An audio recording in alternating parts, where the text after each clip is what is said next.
الحمد لله رب العالمين والعاقبة للمتقين ولا عدوان إلا على الظالمين. أعوذ بالله من الشيطان الرجيم. بسم الله الرحمن الرحيم. ومثل الذين ينفقون أموالهم ابتغاء مرضات الله وتثبيتا من أنفسهم كمثل جنة بربوة أصابها وابل فأتت أكلها ضعفين فإن لم يصبها وابل فطل والله بما تعملون بصير. آج ہمارا درس جو ہے امثال القرآن کے حوالے سے آج ہمارا یہ 9واں درس ہے، یا آپ یہ سمجھ لیں کہ قرآن مجید سے 9ویں یہ مثال ہے. اللہ رب العزت ہم سب مسلمانوں کو سننے، سنانے، سمجھنے اور سمجھانے کے بعد عمل کرنے کی توفیق عطا فرمائے. اللہ رب العزت ارشاد فرماتے ہیں وَمَثَلُ الَّذِينَ يُنْفِقُونَ أَمْوَالَهُمْ ابْتِغَاءَ مَرْضَاتِ اللَّهِ وَتَثْبِيتًا مِنْ أَنفُسِهِمْ، مثال ان لوگوں کی جو اللہ کے راستے میں اپنا مال خرچ کرتے ہیں اور ابتغاء مرضات اللہ، اللہ تعالیٰ کی خوشنودی حاصل کرنے کے لیے، اللہ تعالیٰ کی رضا حاصل کرنے کے لیے. سب سے پہلی بات جو پہلے بھی ہم نے آپ ساتھیوں کو بتائی کہ انفاق جو ہے، نفق، وہ چوہے کے بل کو بھی نفق کہتے ہیں، یعنی اس کے دو رخ ہوتے ہیں، دو سائڈیں ہوتی ہیں، ایک داخل ہونے کی، خارج ہونے کی. اسی وجہ سے سرنگ جو دو سائڈوں والی، یعنی جہاں سے داخل ہونے کا اور ایگزٹ ہونے کے دونوں راستے ہوں، نفق اس کو کہتے ہیں. اور نفاق بھی اسی لفظ سے ہے، یعنی وہ انسان اور مسلمان جس کے دو رخ ہوں وہ منافق ہے، یعنی زبان پر کچھ اور دل کے اندر کچھ. تو انفاق فی سبیل اللہ جو ہے، یعنی مسلمان اللہ تعالیٰ کی جتنی بھی نعمتیں ایک مسلمان لیتا ہے، اور وہ نعمتیں اگر اللہ اور اس کے رسول کے حکم کے مطابق استعمال نہ ہوں، اور ان کا لینے کا تو ایک راستہ ہو اور دوسرا راستہ انسان مسلمان بند کر دے، یعنی اللہ اور اس کے رسول کے حکم کے مطابق وہ ساری کی ساری نعمتیں استعمال اللہ کے حکم اور اللہ کے رسول کے حکم کے مطابق نہ کرے، تو ان نعمتوں کو خراب ہونے سے کوئی روک نہیں سکتا ہے.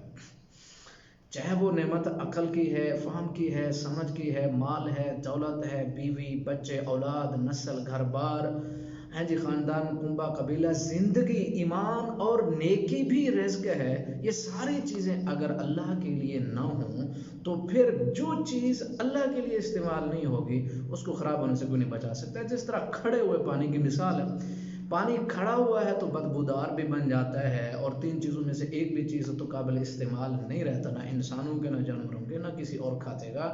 اسی طرح وہ نعمتیں ہیں اگر اللہ کے حکم کے مطابق استعمال نہیں ہو رہی، مثلا یعنی انسان کی عقل ہے وہ اللہ اور رسول کے حکم کے مطابق نہیں، یعنی نہ وہ خالق کو سمجھتا ہے، نہ پیغمبر اور نبی اور رسول کو سمجھتا ہے، نہ شریعت کو، تو پھر اس کے عقل کو، اس کے شعور کو، اس کے فہم کو، اس کے ادراک کو خراب ہونے سے کوئی بھی بچا نہیں سکتا ہے. اسی طرح کی ساری چیزیں. تو دیکھیں اللہ رب العزت ارشاد فرماتے ہیں وَمَثَلُ الَّذِينَ يُنْفِقُونَ أَمْوَالَهُمْ ابْتِغَاءَ، مثال ان لوگوں کی جو اللہ کے راستے میں خرچ کرتے ہیں اپنے مالوں کو. مال وہ سارے کا سارا، یعنی مال جو ہے وہ دولت بھی، ہر ایک قسم کا جو مال اللہ کے راستے میں خرچ کرنا، ابتغاء مرضات اللہ، اللہ تعالیٰ کی یعنی خوشی اور خوشنودی اور اللہ تعالیٰ کی رضا تلاش کرتے ہوئے. یعنی ہے کہ آپ یہ سمجھ لیں کہ فی سبیل اللہ انفاق ہوئی ہے جس کا رزلٹ، جس کا نتیجہ اور جس کا معاوضہ انسان مسلمان صرف اور صرف اللہ سے اگر حاصل کرنے کی اس کی توقع ہے اور خواہش ہے اور آرزو ہے اور تمنا ہے تو پھر وہ فی سبیل اللہ ہے. اگر اس کا رزلٹ اور نتیجہ یا اس کا معاوضہ، خرچ کرنے کا معاوضہ اگر مخلوق سے لینے کی تمنا اور آرزو اور خواہش ہے تو وہ فی سبیل اللہ نہیں ہے.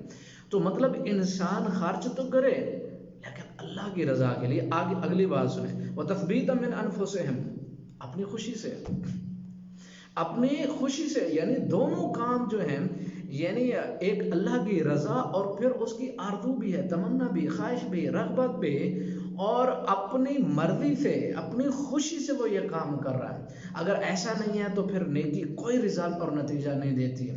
مثال کے طور پر میں آپ کو یہ بتاؤں کہ ایک آدمی جو ہے نماز پڑھتا ہے، وہ کہتا ہے کہ مولوی صاحب نماز جو ہے بے حیائی، فحاشی، عریانی سے اور گمراہی سے اور گناہوں سے روکتی ہے، لیکن نماز پڑھتا ہوں وہ سارے کام مجھ سے گناہوں کے ہو رہے ہیں اور میں وہ سارے کام کر رہا ہوں اور نماز بھی پڑھتا ہوں، تو نماز پڑھنے کا یعنی مجھے کیا فائدہ ہوگا؟ نماز پڑھ رہا ہوں اور وہ سارے گناہ بھی ہو رہے ہیں، تو مطلب اس کا مطلب ہے کہ نماز بھی یہ برائی سے نہیں روکتی۔ اس انسان اور مسلمان کو سمجھنے اور سمجھانے کی ضرورت ہے کہ اگر اسلام اور شریعت ابدان پر ہوتا، یعنی بدنوں پر ہوتا، تو پھر اللہ رب العزت شریعت جو ہے بچے کے اوپر بھی نافذ، اللہ تعالیٰ کی شریعت نافذ ہوتی، ایک پاگل پر، بے وقوف پر، مجنون پر، اور جس کا عقلی توازن نہیں ہے، جس کے پاس فہم اور ادراک اور سوچ اور سمجھ نہیں ہے، سب پر شریعت لاگو ہوتی۔ لیکن شریعت تو پکارتی ہے کس کو؟ اولو الالباب کو۔ افلا یتدبرون القرآن، کہ تم قرآن کے اوپر غور و فکر کیوں نہیں کرتے؟ قرآن اور شریعت لاگو ہی اس کے اوپر ہوتی ہے جس کے پاس عقل ہے، فہم ہے، شریعت جس کے پاس عقلی توازن ہے، اس کا بہتر ہے۔ تو عقل کو جو ہے وہ شریعت جو ہے وہ پکارتی ہے۔ اس مسلمان کو سمجھنے کی ضرورت ہے کہ اگر آپ کو نماز بے حیائی اور برائی اور گمراہی سے نہیں روکتی، تو کیا آپ کا بدن جھکا یا آپ کا شعور، ادراک، فہم، سمجھ، سوچ جھکی اللہ تعالیٰ کے سامنے؟ اگر تو بدن جھکا پھر کوئی رزلٹ اور نتیجہ نکلنے والا نہیں ہے۔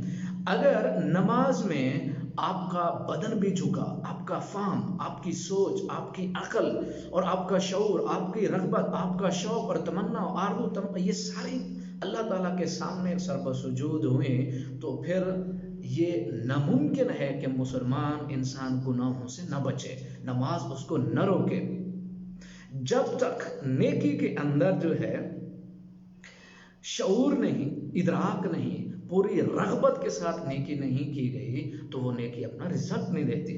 یہاں تو ہم مسلمان یہ ہیں کہ عقل کو، شعور کو، اور ہمیں پتہ بھی نہیں ہوتا، ہم عبادتیں کر رہے ہوتے ہیں، لیکن اسلام کہتا ہے، اللہ رب العزت ارشاد فرماتے ہیں، ہماری جو آیات، ہمارا جو قرآن، ہماری جو شریعت ہے، لم یخروا علیہ صما و عمیانا، ہماری اس شریعت کے اوپر ہم نے جو قرآن نازل فرمایا ہے، اندھے اور گنگوں اور بہروں کی طرح گر نہ پڑو۔ سوچو، الف لام میم ذالک الکتاب لا ریب فیہ، اس کے اندر کوئی شک نہیں، تم دیکھو، کوئی اس کے اندر غلطی اور عیب تلاش کر کے لے آؤ۔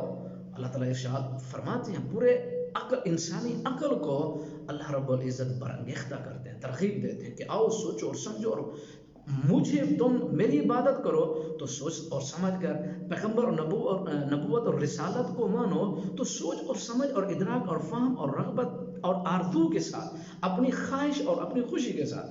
اگر یہ مسئلہ نہیں ہے تو پھر نیکی جو ہے اپنا فائدہ دینے والی نہیں۔ اللہ رب العزت ارشاد فرماتا ہے، ایک مسلمان جو ہے وَمَثَلُ الَّذِينَ يُنْفِقُونَ أَمْوَالَهُمْ ابْتِغَاءَ، مسلمان اللہ کی رضا کے لیے، اللہ کی رضا کے لیے، اور پھر وَتَثْبِيتًا مِّنْ أَنفُسِهِمْ، اور اپنی خوشی کے ساتھ نیکی کرتا ہے۔ دیکھیں، اگر عبادت عادت ہے عبادت نہیں، تو اس نیکی کا فائدہ نہیں ہے۔ لیکن اگر عبادت عادت ہے تو پھر جو ہے اس نیکی کا فائدہ اور اس کا رزلٹ اور نتیجہ ہے۔ اللہ رب العزت ارشاد فرماتے ہیں، اس کی مثال جو ہے وہ کیا مثال ہے؟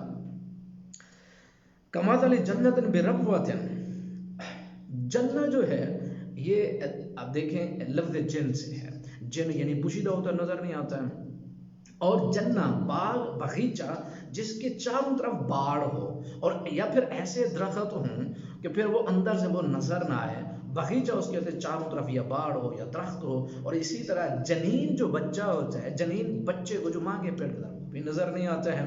جنت یعنی اللہ تعالیٰ کی بنائی ہوئی جنت، وہ بھی مسلمانوں کو نظر نہیں آتی کیونکہ وہ پوشیدہ چیز ہے۔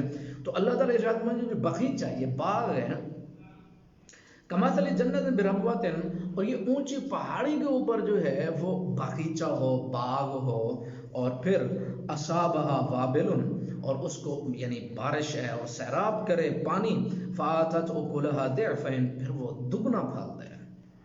اب دیکھیں، ایک مسلمان اللہ کی رضا کے لیے جو کام کرتا ہے لیکن شوق کے ساتھ، پورے شعور اور ادراک کے ساتھ، یہ نہیں کہ نماز پڑھ کے آیا اس کو پوچھو بھی نماز کیوں پڑھی تو نے، پتہ نہیں، تم نے یہ کام نیکی کا کیوں کیا، پتہ نہیں، اور یہ تم فلان کام اچھے کر رہے ہو، پتہ نہیں.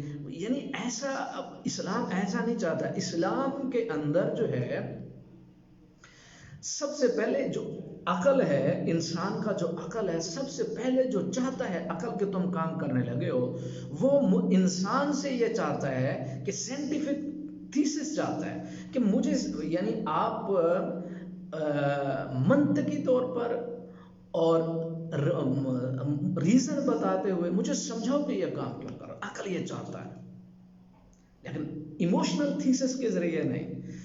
ایموشنل یعنی مطلب یہ کہ بندے کو پتہ بھی نہیں، کیے جا رہا ہے، اس کا رزلٹ ہو ممکن ہے اللہ تعالیٰ کے ہاں. اللہ تعالیٰ کی رحمت بڑی وسیع ہے، لیکن جو مطلوب ہے مسلمان سے وہ تو یہ ہے کہ پورے ادراک کے ساتھ اور سائنٹیفک تھیسس کے ساتھ پتہ ہو اس کو ریزن کا.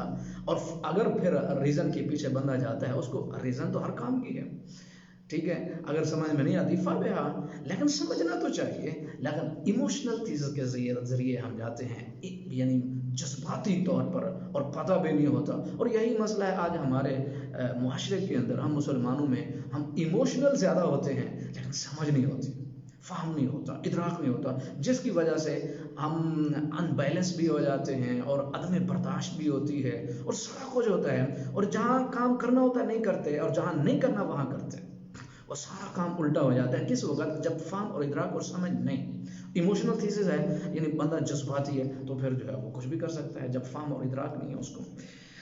تو اللہ رب العزت ارشاد فرماتا ہے فَآتَتْ أُكُلَهَا ضِعْفَيْنِ، وہ اپنا دوگنا فائدہ دیتا ہے، دوگنا فائدہ دے. فَإِن لَّمْ يُصِبْهَا وَابِلٌ فَطَلٌّ، یعنی اگر زوردار بارش بھی اس کو اس باغیچے کے اندر نہ آئے تو اس کو پھواری کافی ہے.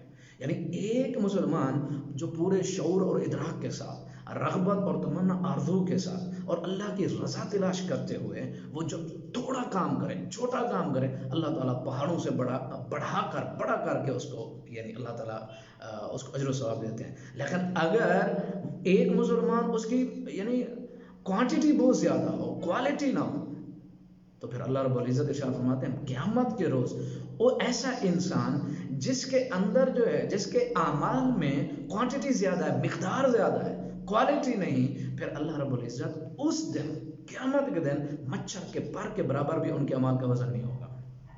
لیکن اگر ایک مسلمان کوالٹی اس کی عظیم ہے، اس کی سوچ صاف اور ستھری اور اجلی اور پقیدہ اور مطاع اور زبردست ہے، اللہ اور اس کے رسول کا وفادار ہے، چھوٹا کام کرے، ایک کھجور جو ہے وہ اللہ کے راستے میں خرچ کرے، اللہ رب العزت اس کو بڑھاتے بڑھاتے اوت پہاڑ سے بھی بڑا کر دیتے. لیکن مسئلہ کیا ہے کہ انسان اندر کا کیسا ہے، نیت کا کیسا ہے، وہ اپنے اندر کا، یعنی وہ مسلمان ہے، مومن ہے، منافق ہے، کیا چیز ہے. بعد کے اندر جو ہے عمل، بعد میں اسلام جو ہے مسلمان سے جو سب سے زیادہ مطالبہ ہے، سب سے اولین اور بنیادی مطالبہ ہے، وہ ہے کوالٹی کا، وہ ہے صفائی اور ستھرائی کا، وہ ہے نیت کا. انما الاعمال بالنیات. تو اگر یہ نہیں تو پھر اعمال جو ہے وہ کتنے بھی بڑے ہو جائیں اللہ تعالیٰ کے ہاں کوئی قدر قیمت نہیں رکھتے اگر کوالٹی نہیں ہے. فَإِن لَّمْ يُصِبْهَا وَابِلٌ فَطَلٌّ وَاللَّهُ بِمَا تَعْمَلُونَ بَصِيرٌ. اور اللہ رب العزت تو جانتا ہے کہ تمہارے اعمال کرتے ہوئے تمہاری نیت کیا تھی. اللہ رب العزت جانتا ہے.